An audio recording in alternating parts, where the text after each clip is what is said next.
सीख ली ये मकसद है तो मेरे वास्ते मुनासिब है। लेकिन अब मैंने पता है कि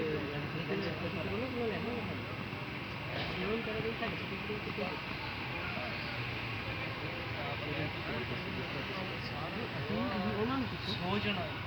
वो तो कह रहे थे कि किसी ने पाई दे दो तो ईमान लग गया ना की फर्क पड़ता है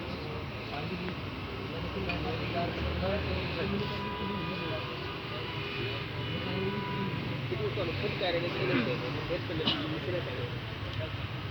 ये चुप खड़ा है ये तो खुद कह रहे हैं तो भाई मुझे बात क्या है भाई मुझे साढ़े मैं आप भी वो मेरे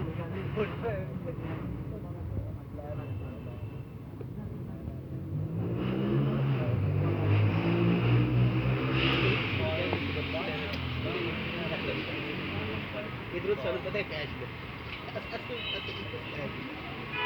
दोस्तों के